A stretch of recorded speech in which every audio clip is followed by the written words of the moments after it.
ஒரு வார்த்தை சொல்லும் கர்த்தாவே, என் வாழ்க்கையெல்லாம் செழிப்பாகுமே. ஒரு வார்த்தை சொல்லும் கர்த்தாவே, என் வாழ்க்கையெல்லாம் செழிப்பாகுமே. ஆண்டவராகிய இயேசு கிறிஸ்துவின் இனிதான நாமத்திலே ஒரு வார்த்தை சொல்லும் கர்த்தாவே என்ற தியான நிகழ்ச்சிக்கு உங்களை அன்புடன் வரவேற்கிறோம். கர்த்தர் கிருபையாய் தந்த இந்த நல்ல நாளிலும் மீண்டும் உங்களை கர்த்தருடைய வார்த்தை மூலம் சந்திப்பதிலே மிக்க மகிழ்ச்சி அடைகிறோம். நீங்கள் எல்லாரும் சுகமாக இருக்கிறீர்களா? கர்த்தருடைய கிருபையினாலே நீங்கள் எல்லாரும் சுகமாக இருப்பீர்கள் என்று சொல்லி நாங்கள் நம்புகிறோம். கர்த்தருடைய கிருபையும் சமாதானமும் உங்கள் குடும்பங்களிலே பெருகுவதாக.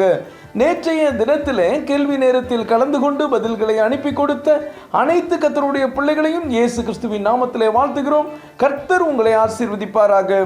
115 சங்கீதம் 12 வசனம், கர்த்தர் நம்மை நினைத்திருக்கிறார், அவர் ஆசீர்வதிப்பார்.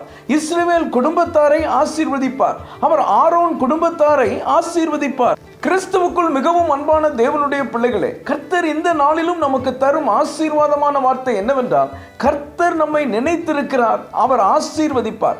எவ்வளவு அருமையான வார்த்தை பாருங்கள். நான் நேசித்தவங்க என்னை மறந்துட்டாங்க, எங்க அப்பா அம்மா என்னை மறந்துட்டாங்க, நான் பெத்த பிள்ளைகள் என்னை மறந்துட்டாங்க, கூட பிறந்தவங்க சொந்தக்காரங்க என்னை மறந்துட்டாங்க, நண்பர்கள் எல்லாம் என்னை மறந்துட்டாங்க, நான் உதவி செஞ்சவங்க என்னை மறந்துட்டாங்க, எனக்கு யார் நல்லது செய்வாங்கன்னு நினைச்சனோ அவங்க என்னை மறந்துட்டாங்க. இப்படி எல்லாரும் என்ன மறந்துட்டாங்கன்னு சொல்றீங்களா? மனிதர்கள் அப்படித்தான் இருப்பாங்க. அதுக்காக வருத்தப்படாதீங்க. உங்களை யார் மறந்தாலும் மறவாத நேசர் ஒருவர் உண்டு. அவர்தான் நம்ம ஆண்டவர் இயேசு கிறிஸ்து. அவர் எப்பொழுதும் உங்கள் நினைவாகவே இருக்கிறார். ஏசாயா 44 அதிகாரம் 21 வசனம் இப்படியாக சொல்கிறது, யாக்கோபே, இஸ்ரவேலே, இவைகளை நினை, நீ என் தாசன், நான் உன்னை உருவாக்கினேன், நீ என் தாசன், இஸ்ரவேலே, நீ என்னால் மறக்கப்படுவதில்லை. ஆம் கர்த்தருடைய பிள்ளைகளே, நீங்கள் அவருடைய செல்ல பிள்ளை. உங்களை கர்த்தர் ஒரு நாளும் மறக்க மாட்டார்.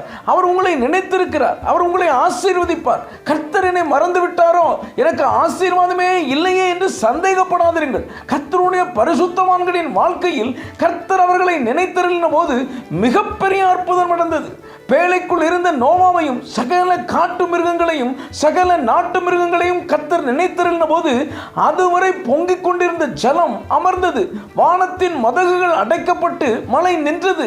கர்த்தர் நோவாவையும் அவன் குமாரரையும் ஆசீர்வதித்தார். கர்த்தர் ராகேலை நினைத்திருந்த போது அவள் கற்பம் தரித்தாள். கர்த்தர் அன்னாளை நினைத்திருந்தார், அவளும் கர்ப்பவதியாகி ஒரு குமாரனை பெற்றாள். கர்த்தர் இஸ்ரவேல் ஜனங்களை நினைத்திருளி அவர்களை எகிப்தின் அடிமைத்தனத்திலிருந்து விடுவித்தார். அதே சர்வ வல்லமுள்ள தேவன் உங்களை நிலைத்திருளி இருக்கிறார். உங்கள் வாழ்க்கையிலும் பொங்கிக் கொண்டிருக்கிற ஜலம் அமர்ந்து அமைதல் உண்டாகும். நீங்களும் இதுவரை பெற்றுக்கொள்ளாத ஆசீர்வாதத்தை பெற்றுக்கொள்வீர்கள். ஆதியாகமம் 40 அதிகாரம் 23 வசனத்தை நாம் வாசிப்போம். ஆனாலும் பானபாத்திரக்காரரின் தலைவன் யோசேப்பை நினையாமல் அவனை மறந்து விட்டான். இங்கே யோசேப்பு சிறைச்சாலையில் இருக்கிறான். அவனோடு பானபாத்திரக்காரனின் தலைவனும் சுயம்பாகிகளின் தலைவனும் சிறையில் இருக்கிறார்கள். இவர்கள் இருவரும் ஒரு சொப்பனம் கண்டு கலங்கி நின்றபோது அவர்களுக்கு சொப்பனத்திற்கான அர்த்தத்தை யோசேப்பு சொல்லுகிறான். பானபாத்திரக்காரனின் தலைவனிடம், நீ விடுதலை அடைந்து வாழ்வடைந்திருக்கும் போது என்னை நினைத்து எனக்கு தயவு செய்து இங்கிருந்து என்னை விடுதலையாக்க உதவி செய் என்று யோசேப்பு கேட்கிறான். ஆனால் அவன் யோசேப்பை மறந்து விட்டான். அவன் மறந்தாலும் கர்த்தர் யோசேப்பை மறக்கவில்லை. எனக்கு அன்பான தேவனுடைய பிள்ளைகளே, சில நேரங்களில் நமக்கு வேண்டப்பட்டவர்களோ நம் சொந்த பந்தங்களோ நாம் மிகவும் நேசித்தவர்களோ நம்மை மறந்தால் தான் நல்லது. அவர்கள் மறந்து விட்டதற்காக மனமுடைந்து போகாதீர்கள். கொஞ்சம் யோசித்து பாருங்கள்.